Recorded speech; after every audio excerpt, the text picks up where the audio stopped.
Aloha.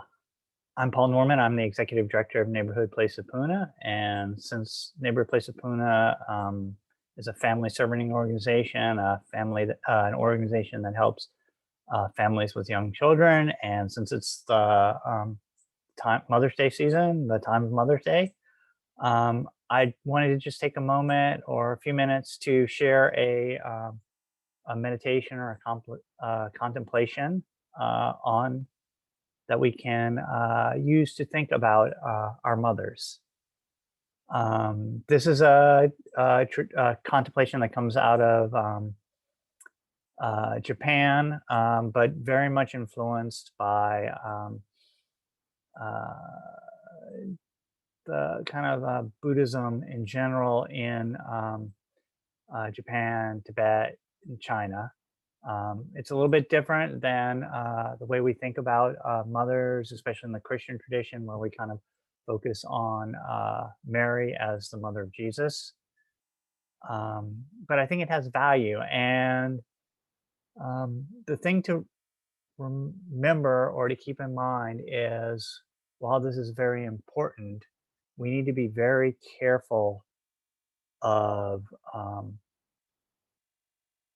overly romanticizing motherhood to the point that women get stuck in that one role, right? You see that for sure in the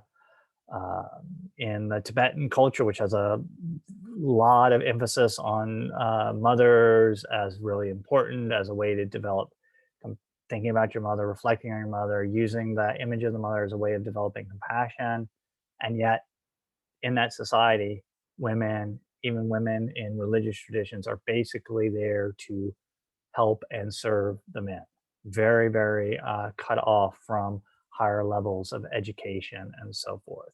And here in the United States, in the West, we have to remember that modern economic theory does not take into account or really give value to all of the free labor and support that women provide in the home, whether that's the free childcare, that's raising the children, that's feeding the family, feeding the household, take care of the household.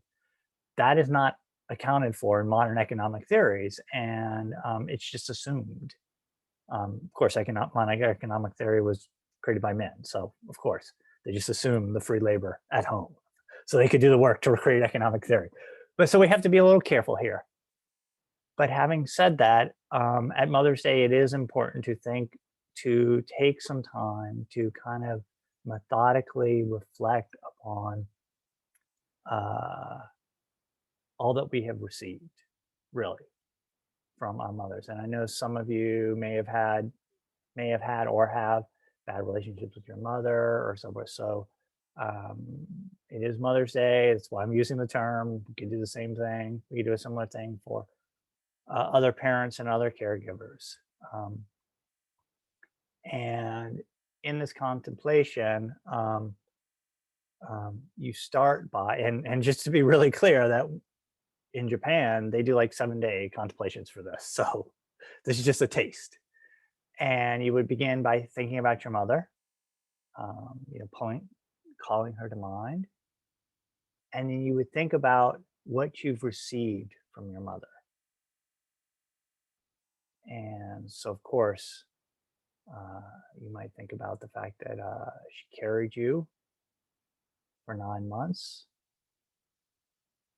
and then went through the birthing process. And then once you were born and totally vulnerable, fed you, kept you warm, kept you clean.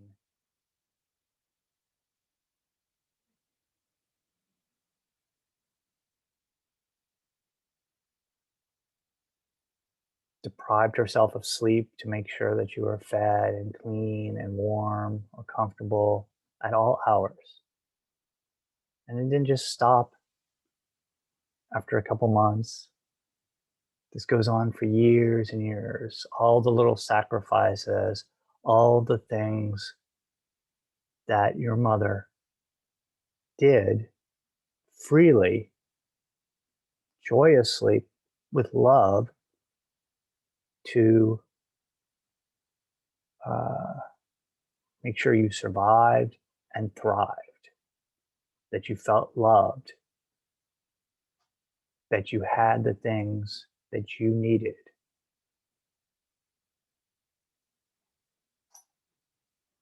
And after you spend some time thinking about that, um, then you think about what you have given in return to this person. What have you given in return to your mother?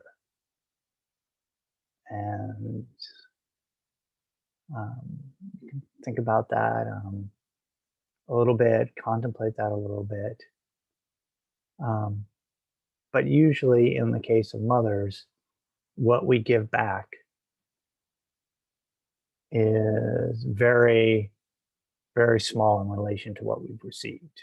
So, very humbling to think about all that you've received, your very life that you have received from your mother, and what you have offered in return.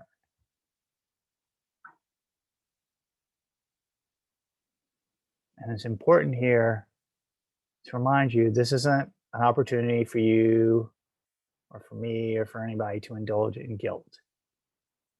This isn't about guilt. This is just recognizing the, the reality of the situation, the reality of how much you've received in relation to what you've been able to return.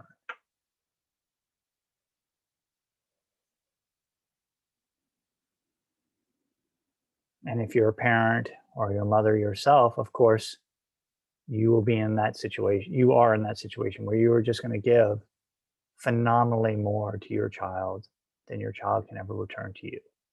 And that's okay.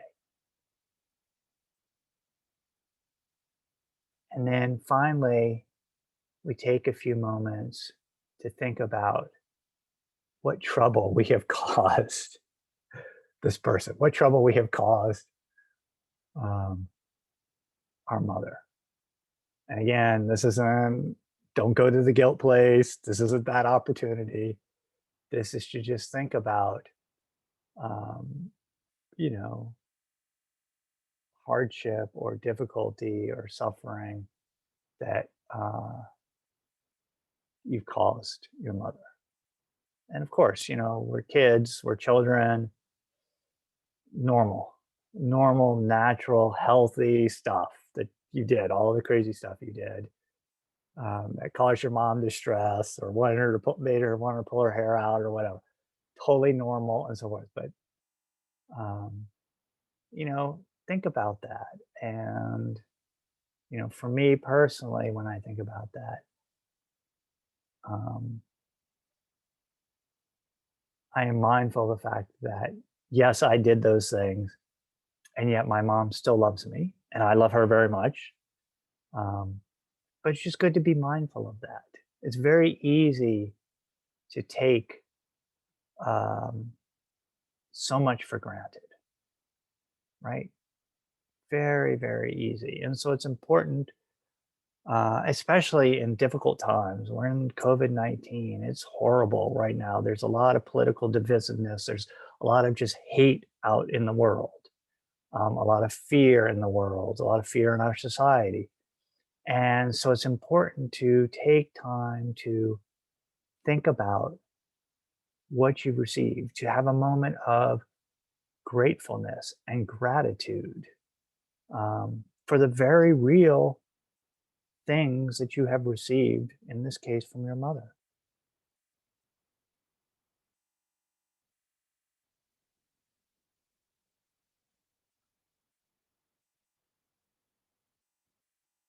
And so I give you that as kind of a Mother's Day gift, or a gift really for all of us who have mothers, which is everyone. We all have mothers, right?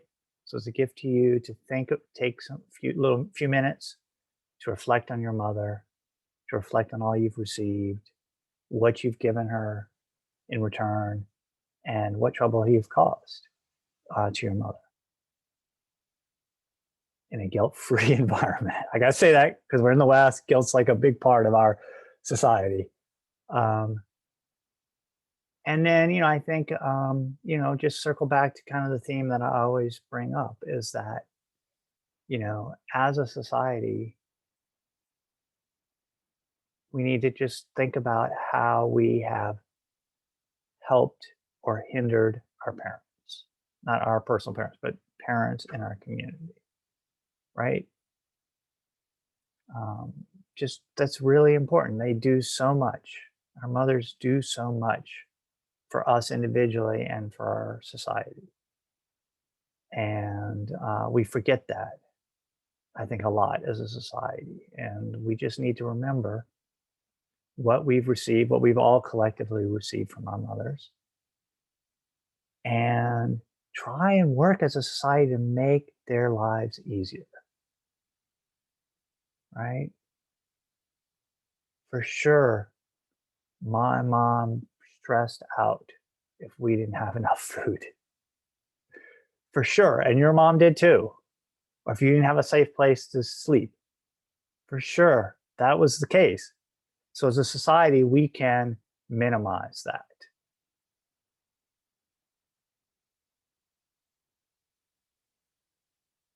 And really, it takes us being willing to have the courage. It takes us having the courage to make our voices heard and to advocate for those changes. In the meantime, Neighborhood Place of Puna will do what we can do to help families, and collectively, we can work together to make sure that children are raised in a safe, stable, and nurturing home. Aloha, and have a wonderful and happy Mother's Day.